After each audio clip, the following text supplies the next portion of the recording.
Train নম্বর 13174 Kanchenjunga express 16 June রবিবার সকাল 8টা নাগাদ আগরতলা থেকে রওনা দিয়েছিল শিয়ালদার উদ্দেশ্যে।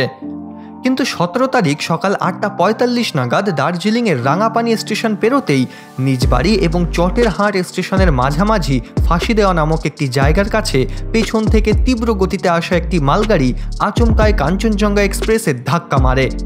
সাথে সাথে কাঞ্চনজঙ্ঘা এক্সপ্রেসের 3টি বগি রেল লাইন থেকে ছিটকে যায়, একটি আরেকটির ওপর উঠে যায় এবং মালগাড়ির ইঞ্জিন কাঞ্চনজঙ্ঘা এক্সপ্রেসের ভেতরে ঢুকে যায়। এই ভয়াবহ ট্রেন অ্যাক্সিডেন্টে এখনও অবধি 9 জনের মৃত্যু হয়েছে এবং আহত হয়েছেন প্রায় 60 জন। মৃতদের মধ্যে মালগাড়ির loco pilot, assistant loco pilot এবং কাঞ্চনজঙ্ঘা এক্সপ্রেসের গার্ডও রয়েছেন। এই ঘটনা 1 বছর আগে ঘটে যাওয়া উড়িষ্যার বালাসোরের অ্যাক্সিডেন্টকে আবার মনে করিয়ে দিল। এই ঘটনাটি শোনার পর থেকে আমি পুরোপুরি বাকরুদ্ধ। আমি ছোটবেলা থেকে এই ট্রেনে ট্রাভেল করি, আর শুধু আমি না, ভারতবর্ষের প্রায় 2.5 কোটি মানুষ প্রত্যেক দিন ট্রেনে যাতায়াত করে থাকেন।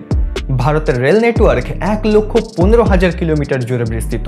প্রত্যেক দিন প্রায় 12,000 ট্রেন এই রেল লাইনের ওপর দিয়ে চলাফেরা করে।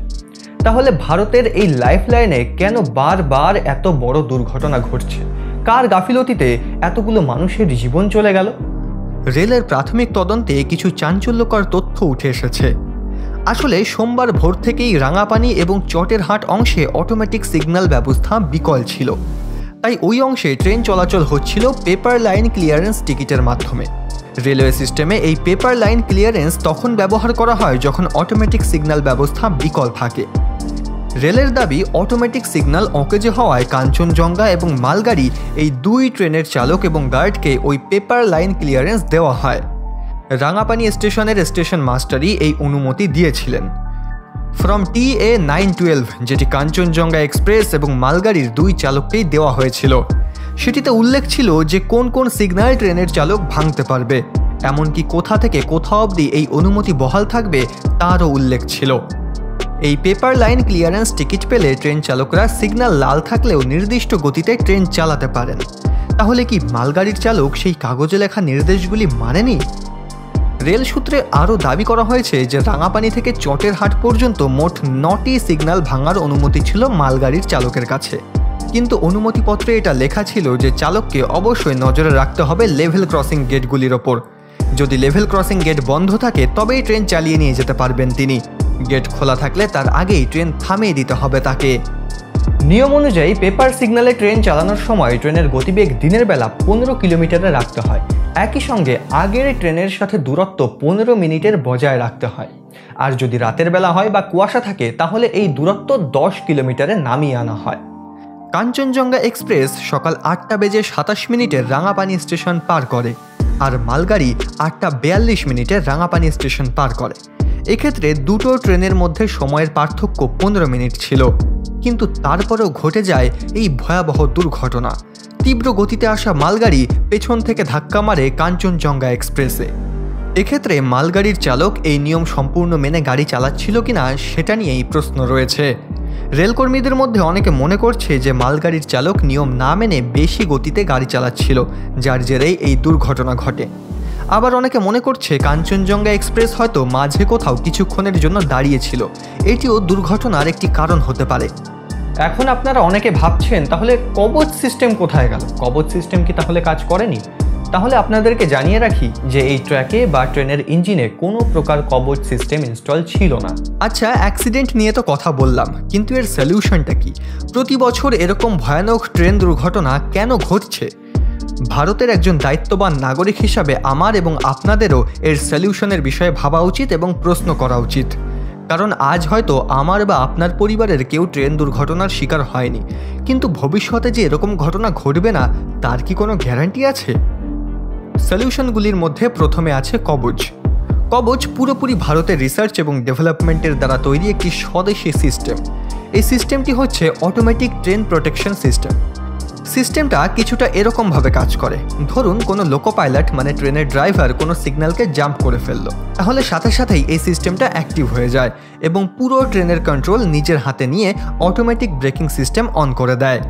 শুধু এই না, বরং রেল লাইনে যদি আচমকা কোনো ভারী বস্তু এসে পড়ে বা ট্রেনের রাস্তাকে ব্লক করে রাখে তাহলেও এই অটোমেটিক ব্রেকিং সিস্টেম অন হয়ে যায়। যখন ট্রেন লেভেল ক্রসিংয়ের ওপর দিয়ে যায় তখন অটোমেটিক হুইসেল বাজে, অর্থাৎ কবচ সিস্টেম ইনস্টল থাকলে ড্রাইভারের কারণে হওয়া অ্যাক্সিডেন্ট বহু অংশে কম করা যায়। 2022 সালে কবচ সিস্টেমের টেস্টিং সফলভাবে শেষ করা হয়েছে, কিন্তু এখনও পর্যন্ত মাত্র 1500 কিলোমিটার রেল ট্র্যাকেই এই কবচ সিস্টেম ইনস্টল করা হয়েছে, যেটি এত বিশাল রেল নেটওয়ার্কের তুলনায় অনেক কম।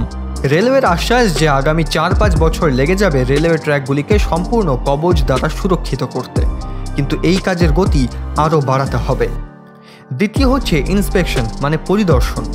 মনে আছে গত বছর মানে 2023 সালে করমণ্ডল এক্সপ্রেসের যে দুর্ঘটনা ঘটেছিল, সেখানে ইন্ডিয়ান রেলওয়ে একটা আশঙ্কা প্রকাশ করেছিল যে হতে পারে কেউ ইচ্ছা করে ট্র্যাক ম্যানিপুলেট করেছে, আর এর জন্য এই দুর্ঘটনার তদন্তভার সিবিআইকে দেওয়া হয়। 2010 সালে জ্ঞানেশ্বরী এক্সপ্রেস এভাবেই লাইনচ্যুত হয়েছিল। এই দুর্ঘটনায় 68 জনের মৃত্যু হয়। এই দুর্ঘটনার তদন্ত চলাকালীন মাওবাদী কানেকশনের প্রমাণ মেলে, তাই রেলের উচিত কঠিন পদক্ষেপ গ্রহণ করা যাতে ট্র্যাকের সাথে কেউ কোনো ধরনের টেম্পারিং করতে সাহস না পায়। এর জন্য CCTV camera, drone, satellite image, infrared sensor এগুলির সাহায্য নিয়ে রেলের ট্র্যাকগুলি কোথাও ভাঙা আছে কিনা বা রেলওয়ে ট্র্যাকের সাথে কোনো টেম্পারিং কেউ করছে কিনা এগুলো জানা সম্ভব। 3 নম্বর হচ্ছে আমাদের রেলওয়ে ট্র্যাকে সবসময় অতিরিক্ত লোড থাকে, যার জন্য সময় মতো মেনটেন্যান্স করা যায় না, কিন্তু এর সলিউশন বের করা অত্যন্ত জরুরি। আধুনিক টেকনোলজি ইউজ করে এবং সিগন্যালিং সিস্টেমকে আরও অ্যাডভান্স করে আমরা ভারতের লাইফলাইন মানে এই রেলওয়েকে আরও উন্নত করতে পারি। শুধু উন্নত নয়, আরও সুরক্ষিত করতে পারি। সিএজি রিপোর্ট অনুসারে রেলওয়ে ট্র্যাক রিনিউয়ালের জন্য যে পরিমাণ টাকা বরাদ্দ করা হয় সেই পরিমাণ টাকা খরচা করা হয় না, মানে রেলের কাছে বাজেট থাকা সত্ত্বেও সেই বাজেট তারা পুরোপুরি এক্সিকিউট করে না, যার ফলে রেল লাইনে মেনটেন্যান্স এবং সার্ভিসিংয়ের কাজ পিছিয়ে পড়ে। আচ্ছা, এবার কথা বলি দুর্ঘটনায় যারা জখম হন বা যারা মারা যান তাদেরকে নিয়ে। দেখুন, যার কষ্ট সেই কিন্তু সব থেকে ভালো বোঝে। দুর্ঘটনায় যারা জখম হন, যাদের একটা হাত বা পা বা শরীরের কোনো অঙ্গ বাদ চলে যায়, সর্বশেষে যারা মারা যান, তাদের জন্য সরকার ক্ষতিপূরণ ঘোষণা করে ঠিকই, কিন্তু কোনো রকম ক্ষতিপূরণ তাদের জন্য কিন্তু যথেষ্ট নয়। ভাবুন তো একবার, কেউ তার হাসি খুশি পরিবার নিয়ে বাড়ির উদ্দেশ্যে রওনা দিয়েছে, বা কোনো পরিযায়ী শ্রমিক বহু বছর পরে নিজের পরিবারকে দেখার জন্য ট্রেনে করে বাড়ি যাচ্ছে। একটি দুর্ঘটনা, সব শেষ। কেউ পরিবার থেকে বিচ্ছিন্ন, কেউ পিতৃহারা, কেউ মাতৃহারা, কেউ স্বামীহারা। তাই শুধুমাত্র ক্ষতিপূরণ না দিয়ে এই পরিবারগুলোর পাশে দাঁড়ানো সব থেকে বেশি দরকার। উড়িষ্যার বালাসোরে যখন করমণ্ডল এক্সপ্রেসের দুর্ঘটনা ঘটে, তখন রিয়েল লাইফ সুপারহিরোরা সামনে আসে। সেখানকার লোকাল জনগণ যারা সবার আগে দুর্ঘটনাস্থলে পৌঁছে আহতদের হসপিটালে পৌঁছায়, রেস্কিউ টিম, অ্যাম্বুলেন্স সবাই যুদ্ধকালীন পরিস্থিতিতে উদ্ধার কাজ চালায়। এমনকি লোকাল বাস চালকরা তাদের বাস নিয়ে আহতদের হসপিটালে পৌঁছে দিয়েছিল। মাত্র 12 ঘন্টায় 500রও বেশি ব্লাড ডোনার নিজের রক্ত দিতে ব্লাড ব্যাংকে হাজির হয়েছিল। শুধু করমণ্ডল এক্সপ্রেসের দুর্ঘটনা নয়, বর্তমানে হওয়া কাঞ্চনজঙ্ঘা এক্সপ্রেসের দুর্ঘটনাতেও আপনি অনেক রিয়েল হিরোদের দেখতে পাবেন, যারা দিন রাত এক করে আহতদের সাহায্য করছে, ব্লাড ডোনেট করছে। প্রিয় দর্শক, একটা কথা সবসময় মনে রাখতে হবে যে আমরা যখন যেখানেই থাকি না কেন, আমাদের চোখের সামনে যদি কোনো রকম দুর্ঘটনা ঘটে, তাহলে সবার আগে আমাদের উচিত সেখানে দ্রুত পৌঁছে মানুষকে সাহায্য করা, সেটা যেভাবেই হোক না কেন। দুর্ঘটনার সময় মানুষকে সাহায্য না করে মোবাইল ফোনে ভিডিও রেকর্ড করা একটা সামাজিক ব্যাধি। এই ব্যাধিতে কখনোই আক্রান্ত হবেন না। বাকি রেলওয়ের উচিত দ্রুত তদন্ত শুরু করা, যাতে এই অ্যাক্সিডেন্টের পূর্ণাঙ্গ কারণ পাওয়া যায় এবং কারণ খোঁজার পর নিজেদের লুপ হোলগুলো বন্ধ করা ও দুর্ঘটনার জন্য যারা দায়ী তাদের ওপর কঠোর পদক্ষেপ গ্রহণ করা। আপনাদের কি মনে হয় রেলের বর্তমানে কি করা উচিত? নিচে কমেন্ট করে জানান। আর ইনফরমেশনগুলো ভ্যালুয়েবল মনে হলে চ্যানেলটিকে সাবস্ক্রাইব করে রাখতে পারেন।